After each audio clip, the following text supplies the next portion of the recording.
Halo kaum intelektual sekalian. Wah, gila, gila, gila, gila. Luar biasa. Kita harus mengapresiasi staf sus Kemenak atau Kementerian Agama bernama Pak Gugun. Kita harus mengucapkan apresiasi sebesar-besarnya sama Pak Gugun ya. Kenapa? Karena Pak Gugun baru-baru ini mendatangi korban daripada penggusuran rumah doa yang ada di Teluk Naga, Tangerang. Kita harus mengapresiasi bahwa status khusus ini sangat-sangat luar biasa ya. Dan apa perjanjian antara status khusus Kementerian Agama ini dengan umat Kristen yang ada di Teluk Naga? Ada beberapa perjanjian ya. Yang pertama itu perjanjian tentang pembelian tanah atau memberikan tanah terhadap orang Kristen ya. Kemudian selain itu memberikan izin IMB ya dan lain sebagainya. Kemudian keamanan gitu ya. Nah, yang jadi pertanyaan, kenapa malah pindah gitu? Harusnya kan di tempat itu kan. Mungkin karena keamanan kali ya. Tapi yang jelas walaupun ya staf Kemenak ini membantu ya, walaupun membantu, tapi kalau saya perhatikan kebencian-kebencian terhadap agama tertentu yang ada di Teluk Naga ini, nggak semua orang Teluk Naga seperti itu ya. Tapi tetap masih ada, belum sembuh gitu ya. Bahkan anehnya kalau saya perhatikan ketika terjadi penggusuran itu, ketika terjadi pemotongan pelang gereja itu, kalau saya perhatikan banyak tuh anak-anak muda atau masih remaja itu yang meneriakkan Allahu Akbar gitu. Nah, ini yang jadi permasalahan. Kenapa bisa seperti itu? Kenapa kita meracuni anak-anak muda gitu ya dengan kebencian, intoleransi dan sebagainya? Kenapa? Apa yang salah gitu ya dengan negara kita? Kemudian selain itu kenapa harus nunggu viral dulu gitu ya baru diproses? Ini kan sebenarnya masalah sudah berlalu dari zaman dulu sampai sekarang. Udah berapa kali kasus nih? Kasus diredam ya. Lalu sekarang ini terakhir-terakhirnya ya dipindahin gitu ya. Bagaimana dengan Bupati Tangerang? Ya biasa Bupati Tangerang itu seperti pahlawan kesiangan. Bupati Tangerang mengatakan, oh kita nggak intoleransi kok, yang kita punya kebebasan kok, pretai kucing yang ada. Jadi pada intinya ya saya harus bongkar di sini ya. Mohon maaf bagi yang TV saya harus belak-belakan ya. Pada intinya masyarakat kita itu yang nggak semuanya tapi ya rata-rata sudah intoleran. Kenapa masyarakat kita intoleran? Apa alasannya? Alasan yang paling masuk akal itu karena kita takut dengan perbedaan. Kita merasa bahwa agama kita yang paling benar, agama kita yang paling suci gitu. Kemudian selain itu karena kita dipengaruhi oleh ideologi-ideologi dari luar, biasa disebut dengan arak pesek ya. Jadi arak pesek ini sebenarnya yang dalam kasus intoleransi di Konoha. Kita tidak pernah diajarkan intoleransi. Leluhur kita itu tidak pernah mengajarkan intoleransi, nggak pernah. Coba saya mau nanya sama yang video nih. Sebutkan saja satu yang ajaran leluhur kita yang mengajarkan intoleransi. Apakah ada? Nggak ada. Nggak ada. Nenek moyang kita itu mengajarkan yang namanya budi pekerti luhur. Berbuat baik, bertanggung jawab, gitu, jujur. Nggak julid dengan agama lain, toleransi. Ya. Bahkan saking toleransinya, agama lokal sampai punah. Itu saking toleransinya. Nah, yang jadi pertanyaan, kenapa bisa seperti itu? Kenapa kita itu terjangkit yang namanya intoleransi? Apa alasannya? Alasannya itu kalau kita mayoritas itu ya enak gitu ya. Itu yang sebenarnya alasan utamanya. Ya, kalau kita jadi mayoritas itu enak karena kita punya privilege gitu ya. Karena kita punya kemudahan-kemudahan gitu. Saya harus mengakui itu. Kalau kita beragama mayoritas, kita punya privilege. Kita punya kemudahan-kemudahan. Dipermudah gitu ya. Nggak semuanya tapi disclaimer, tapi bisa dipermudah. Kalau minoritas biasanya dipersulit gitu. Saya sudah ngalami sendiri. Saya melamar kerja ketika saya menunjukkan agama saya, nggak semuanya tapi ya disclaimer orang, nggak semua perusahaan seperti itu ya. Biasanya akan menghindar gitu. Bahkan saya pernah melakukan social eksperimen ya. Saya tuh lulusan S1 ya. Saya pernah melakukan social eksperimen ke pondok pesantren yang ada di Konoha. Ya, saya melamar ke beberapa pondok pesantren ya. Sampai saya ngomong seperti ini. Nggak digaji pun nggak jadi masalah. Tapi saya tidak pernah melihat nonis gitu ya mengajar di pondok pesantren. Tapi di sekolah Katolik ada umat Muslim yang mengajar. Jadi dari sini udah kelihatan sebenarnya siapa yang toleran, siapa yang nggak toleran ya. Mohon maaf bagian itu video saya tidak memojokkan agama tertentu ya. Justru kalian itu sebenarnya yang menghancurkan agama kalian sendiri gitu ya. Jadi orang-orang toleran ini sebenarnya yang menghancurkan agamanya sendiri gitu, bukan dari luar gitu. Ya, jadi warga Konoha kan sering mengatakan, kalian tuh benci dengan agama saya, benci dengan Islam." Enggak ada, kita nggak membenci, ngapain? Kalau mengajarkan kebaikan, ya, mengajarkan tentang kejujuran, ya, tidak intoleran dan sebagainya, ngapain? Ngapain kita harus membenci, ya kan? Jadi yang kita benci itu sifatnya gitu, bukan agamanya. Kalau agama itu mengajarkan kebaikan, kejujuran, toleransi, ngapain kita benci? Emang kita orang gila gitu. Ya, jadi jangan terlalu playing victim. Warga Konoha kan sering seperti itu. Agama kita tuh selalu direndahkan. Agama kita itu di luar negeri. Itu kan luar negeri. Ya, umat Kristen di Teluk Naga emang imigran enggak kan? Malah kita lebih pro terhadap imigrannya. Makanya di Konoha itu banyak Arab-Arab pesek gitu ya.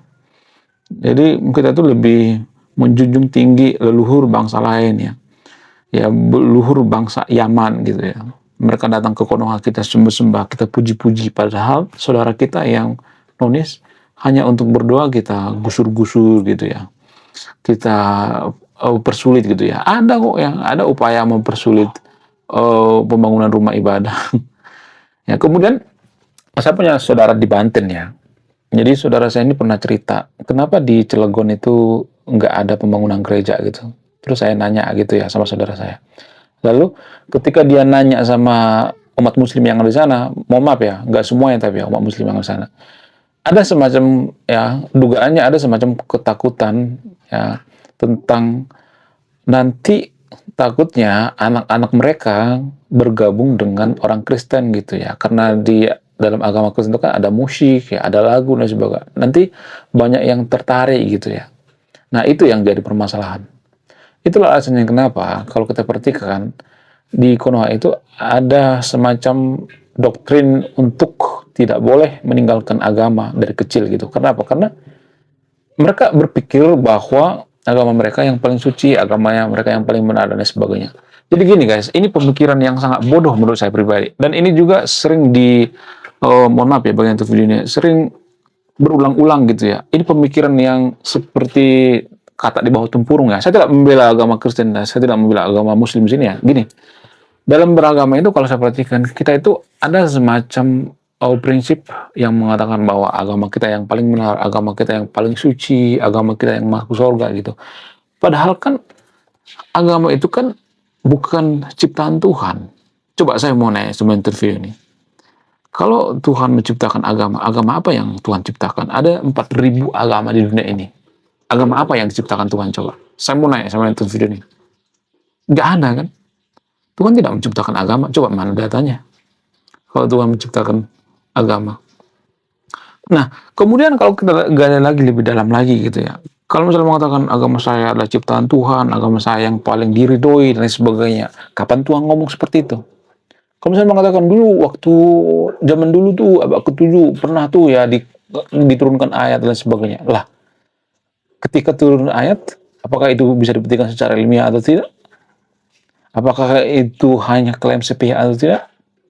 Itu yang jadi pertanyaan. Kalau Tuhan bertemu misalnya nih ya, atau Tuhan memberikan mandat misalnya, kapan Tuhan memberikan mandat bahwa agama kita yang paling sempurna gitu? Atau agama kita yang paling benar gitu? Mana coba datanya? Nggak ada kan? Jadi itu boleh dikatakan bahwa menurut keyakinan saya, boleh dikatakan itu ya tidak bisa dibuktikan secara ilmiah. Nggak bisa dibuktikan secara ilmiah, itu kan subjektif. Agama itu kan subjektif. Jadi ini yang jarang kita pahami. Kita menganggap bahwa agama kita itu paling rasional, paling suci, dan sebagainya. Sehingga terjadi intoleransi. Jadi kita terlalu mabuk dalam beragama. Ya, padahal leluhur kita itu tidak pernah mengajarkan seperti itu. Leluhur kita itu tidak pernah mengklaim surga gitu. Karena apa? Karena ya agama leluhur kita itu agama kejujuran. Bukan semuanya jujur ya. Mohon maaf ya. Ada juga leluhur kita yang nggak jujur ya. Ada seperti itu. Nggak, saya tidak mengatakan leluhur kita semuanya jujur ya. Tapi overall ya jujur gitu ya. Jujur mengakui bahwa surga itu ya tidak terbukti secara ilmiah. Makanya di agama leluhur kita itu nggak ada tuh surga-surga segala macam dijanjikan, ada bidadari yang montok apa segala macam, nggak ada. Apakah surga itu bisa dibuktikan secara ilmiah? Nggak ada. Coba kasih datanya. Ya, kalau misalnya ada mengatakan, agama saya itu yang punya surga." Mana coba datanya? Apakah surga itu bisa dibuktikan secara ilmiah? Kenapa saya bongkar ini? Sebenarnya saya nggak mau bongkar ini ya, tapi kalau saya perhatikan di Korea itu sudah terlalu banyak orang yang mabuk agama gitu, yang intoleran gitu ya. Otaknya sudah mulai ngaco gitu ya. Sehingga apa? Sehingga terjadi intoleransi seperti ini. Kita memperebutkan apa sebenarnya di sini? Memperebutkan nggak ada. Apa yang kita rebutkan coba?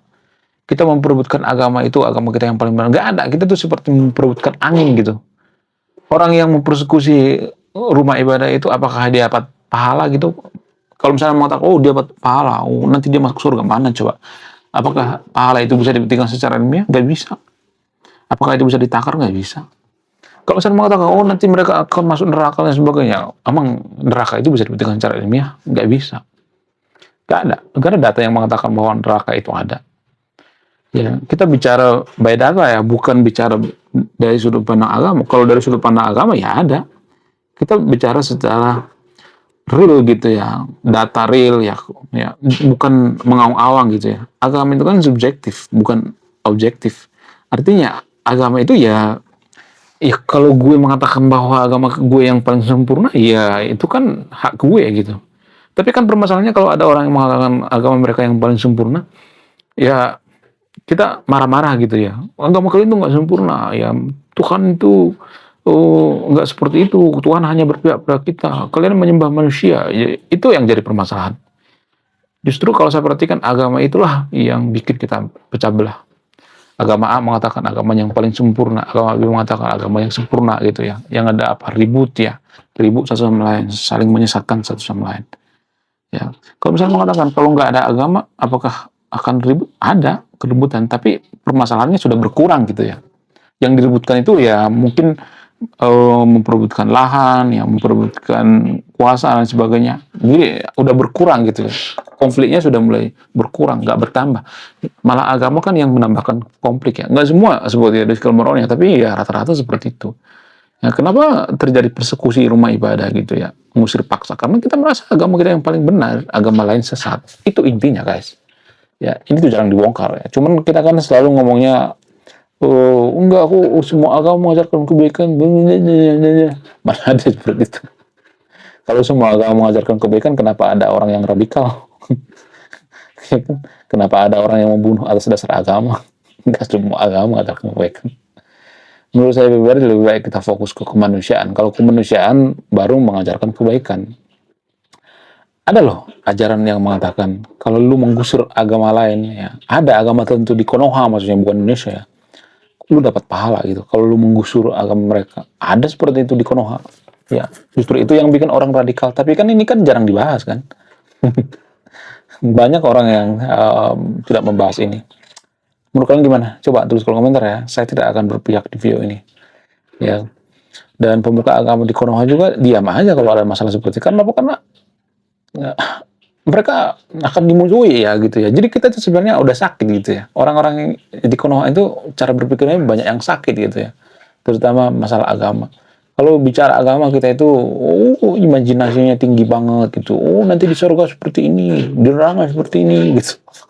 Padahal coba mana datanya, buktinya secara ilmiah? Nggak ada tuh yang ngasih data, ya, ngasih bukti secara ilmiah. Jadi itu artinya kita itu sudah terlalu halu dengan surga dan neraka. Mereka menggusur ibadah orang lain itu karena apa? Karena surga neraka kan. Kalau misalnya mengatakan, karena proses hukum dan sebagainya nggak ada izin, emang semua masjid yang ada di Konoha itu ada izinnya? Nggak ada kan. Itu cuma alasan doang. Ya. Di bawah itu semua karena mereka menganggap bahwa umat Kristen itu sesat. Itu sebenarnya alasannya. Karena mereka menganggap bahwa mereka yang paling rasional, masuk akal, masuk surga gitu ya. Menurut kalian gimana? Coba tulis kolom komentar ya. Oke guys ya, sekian video ini. Terima kasih sudah menyimak kami. Saya kaum intelektual, salam rasional.